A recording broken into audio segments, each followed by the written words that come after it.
Literárne a hudobné múzeum patrí k najmladším a svojou špecializáciou i k ojedinelým múzeám nielen na Slovensku, ale aj v Európe. Vzniklo 1. marca 1969.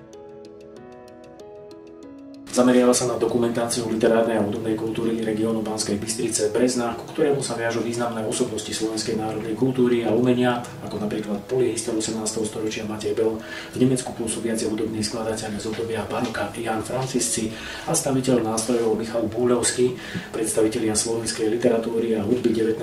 storočia Jan Chalúbka, Samo Chalúbka, Andrej Sládkovič, Jan Botto a hudobný skladateľ Jan Radoslav Bela, spisovatelia 20. storočia Terezia Vancová, Jozef Gregor Tajovský, Ľudo Bystrík Ondrejov, František Švantner, Peter Karvaš, Mikuláš Kováč, Štefan Žári, literárny vedec Alexander Matuška, hudobný skladateľ Viliam Kikuš Bystrý, Jan Ciker, Andrej Očenáš, Šimon Jurovský, Tibor Andrášová, Svetozar Stračina a mnohí ďalší. Múzeum zbiera a uchováva pamiatky dokumentujúce nielen osobnosti, ale aj divadelné a hudobné súbory, spolky, tlačiarov a významné podujatia i udalosti. V zbierkovom fonde múzea sú staré a vzácne tlače, plagáty, biltény, archívne dokumenty, literárne a hudobné rukopisy, fotografie, výtvarné diela, zbierky z oblasti divadelníctva, ľudové a klasické hudobné nástroje a vecné pamiatky. Pracovníci múzea zverejňujú zbierkový fond prostredníctvom expozícií v Banskej Bystrici, a to Múzeum domov múz, Bábkarsky salón, ľudové hudobné nástroje na Slovensku, v pamätnom dome Jozefa Gregora Tajovského v Tajove, v pamätnej izbe Pavla Tomkoviča v Podkoniciach, tematických a monografických výstavách, konferenciách a seminároch, prednáškach, koncertoch, stretnutiach s umelcami, ako aj prostredníctvom vedecko-výskumných úloh, článkov v dennej i odbornej tlači a publikáciách.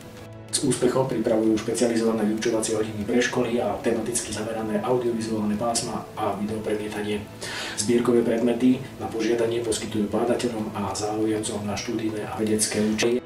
Expozícia po obsahovej stránke pozostáva z hudobného a literárneho salóna. Poskytuje pohľad na významné hudobné a literárne osobnosti mesta a regiónu. Svojou širokou obsahovou náplňou výrazne obohacuje kultúrnu prezentáciu mesta a je vhodná pre všetky vekové kategórie návštevníkov.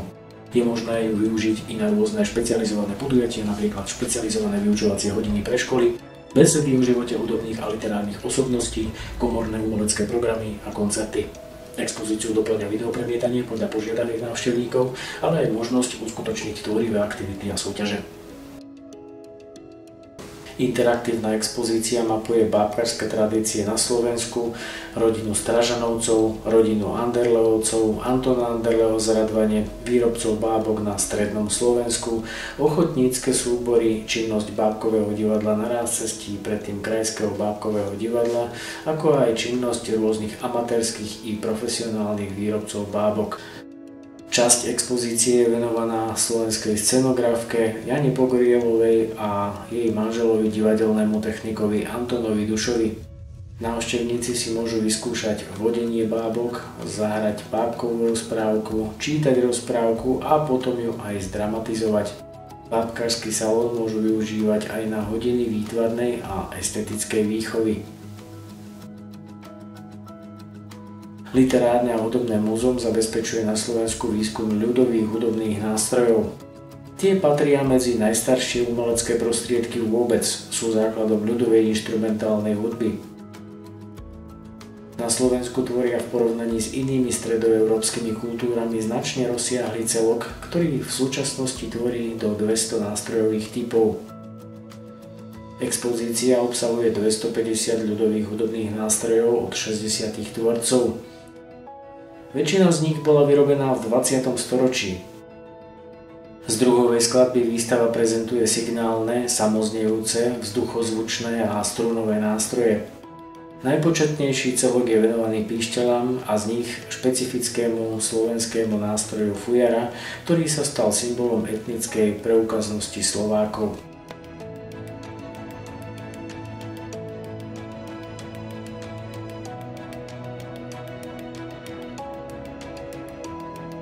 Expozíciu doplňa videopremietanie, ale aj možnosť uskutočniť tvorivé aktivity, hru na ľudových hudobných nástrojoch, rytmicko-pohybové hry, hravé a vedomostné kvízy a súťaže.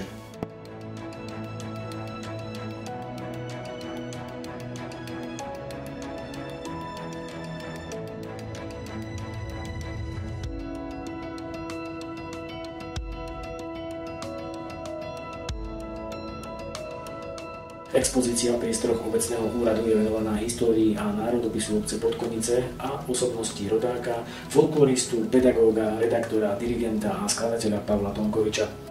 Expozícia v malebnej rodnej Drevenici spisovateľa je venovaná histórii a významným osobnostiam obce Tajov s dôrazom na literárne kontexty Jozefa Gregora Tajovského, jeho manželky, spisovateľky Hany Gregorovej a ich dcery Dagmar Gregorovej Prášilovej.